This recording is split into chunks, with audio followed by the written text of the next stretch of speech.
呈现，拥抱着冬夜里恋爱日光在呈现。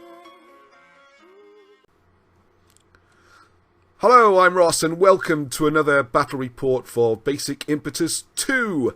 Getting some practice in and looking for more opponents. And Rick has kindly agreed to play a game and he's going to give the rules a try. And as you'll see, it's a very intuitive system and he plays it very well despite only learning the rules more or less as we go along. So I'd highly recommend it for club nights. Games can be played quickly. People can pick the game up very easily. I've done it a few times with people who haven't played before and it's always worked well and led to a good game. So I highly recommend it. So he's got this classic Assyrian army out again, as you'll find that in the rulebook. And there we've gone straight out the tin, none of the options taken.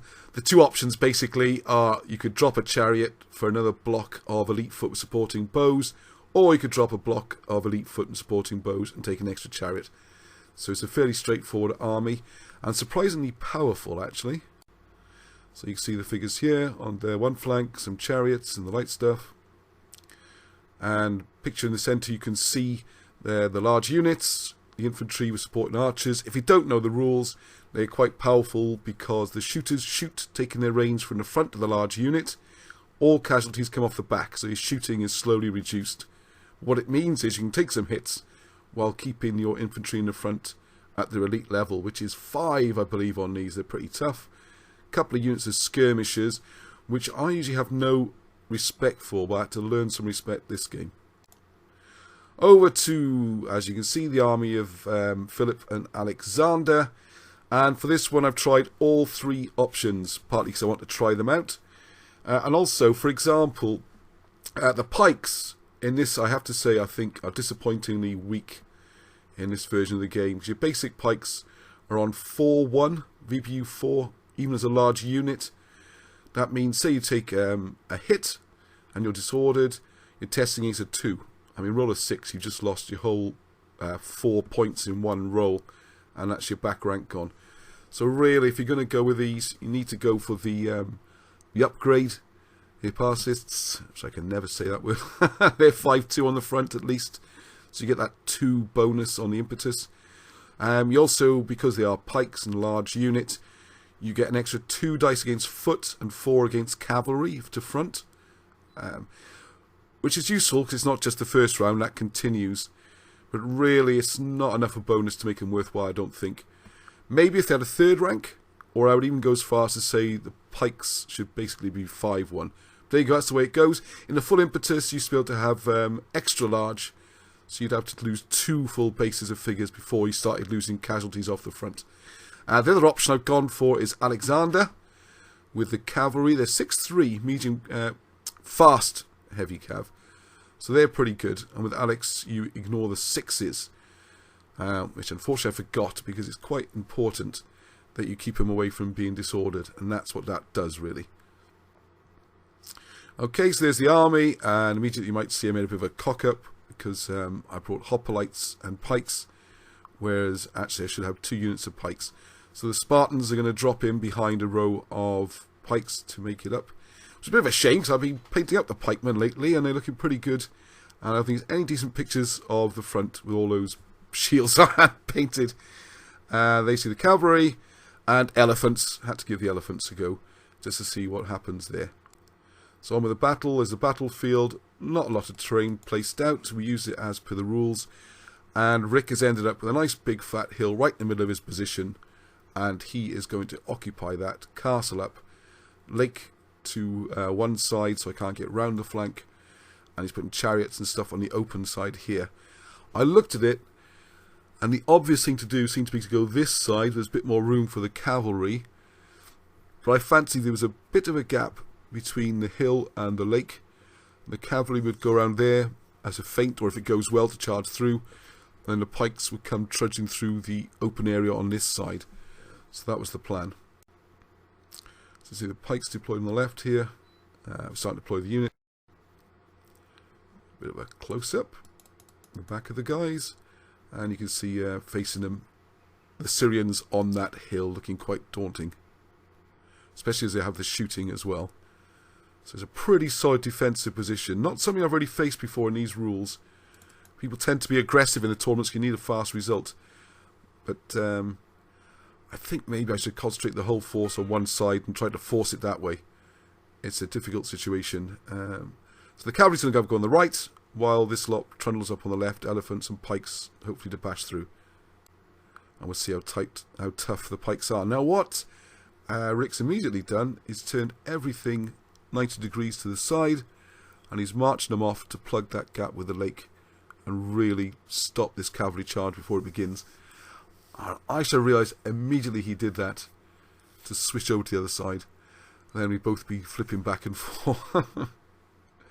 So I thought I'd try and pin him into that position, take the force over to that side, and then make everything count on the other side.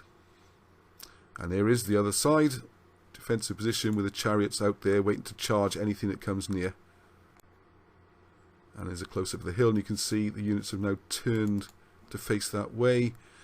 I was a little bit generous with the moves because they're large units, and pivoting makes all this quite awkward.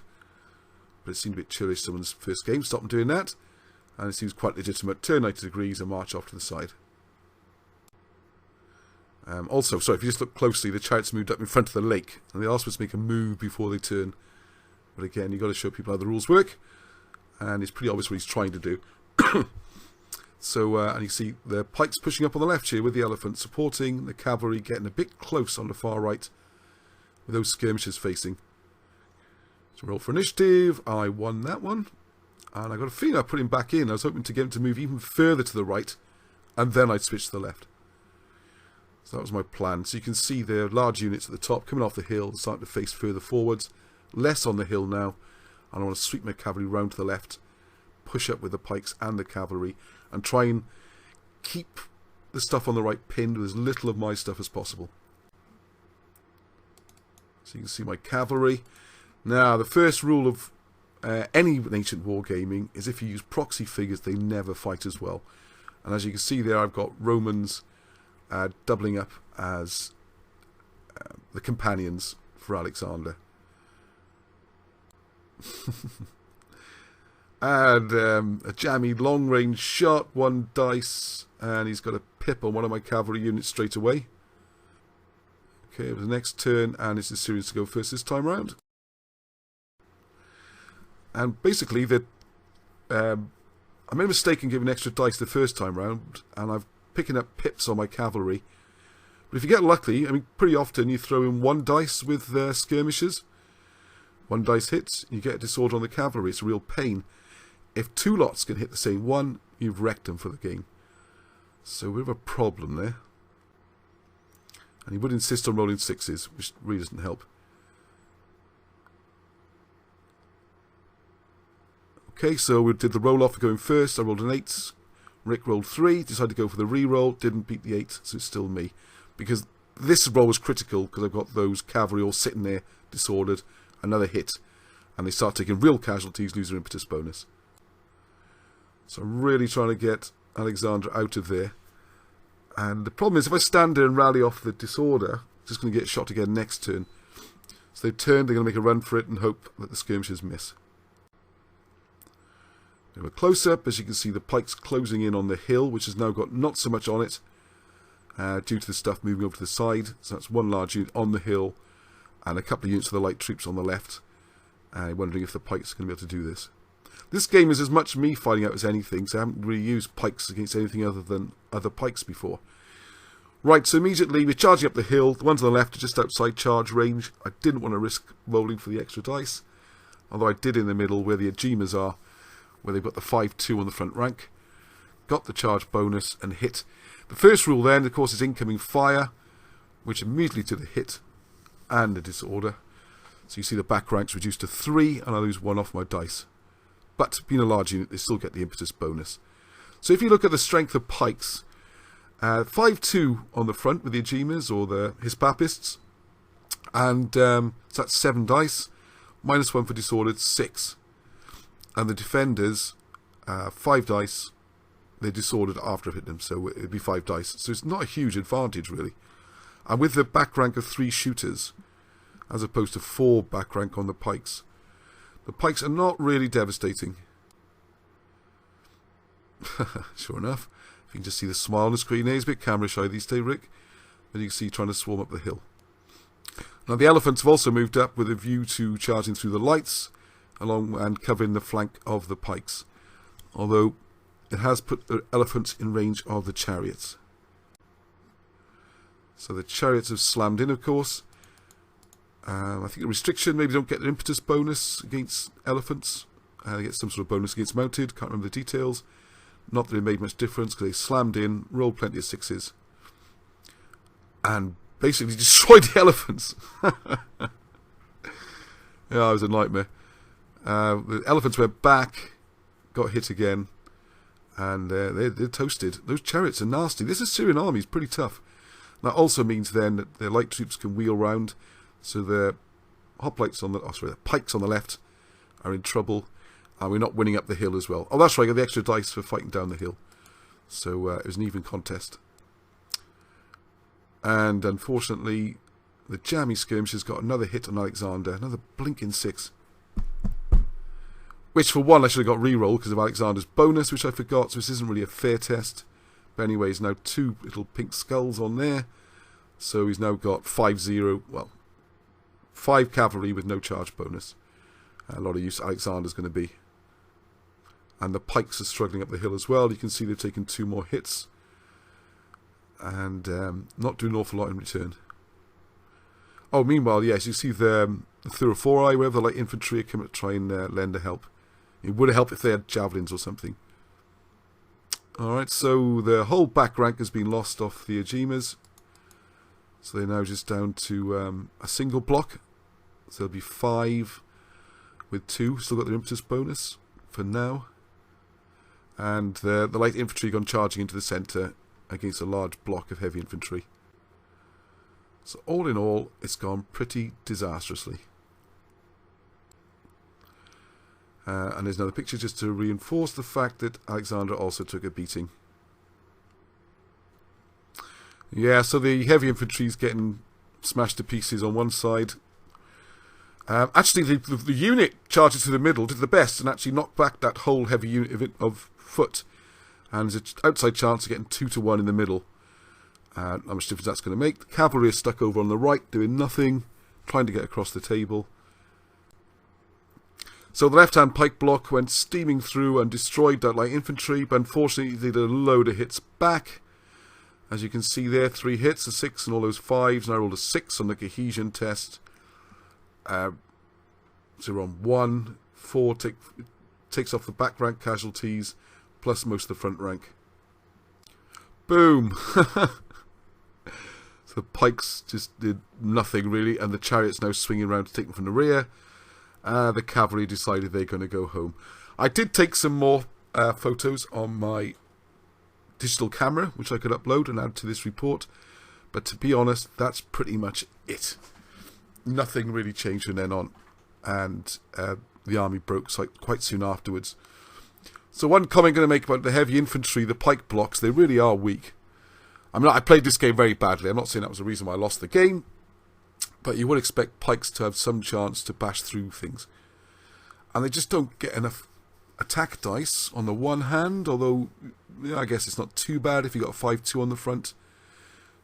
Plus 2 for the extra being deep.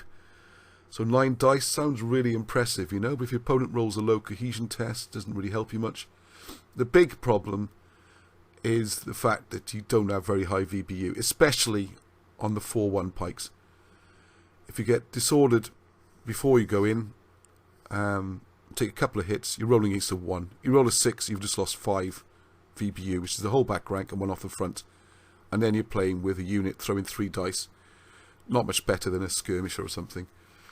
My view is I think there should be heavy infantry, whether it be Romans, pikes, whatever, should just get a weapon bonus, same way as missile troops do.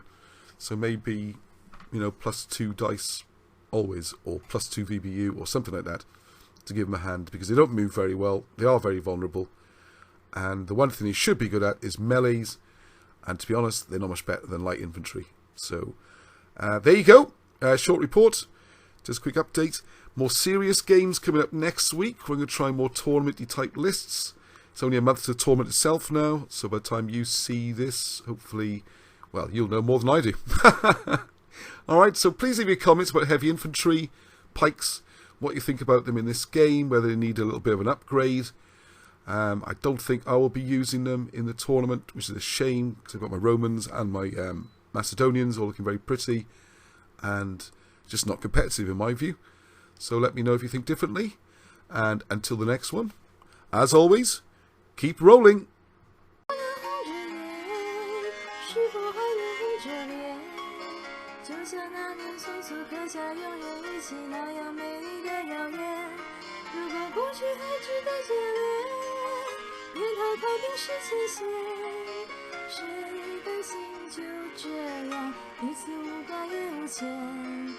我们要互相亏欠。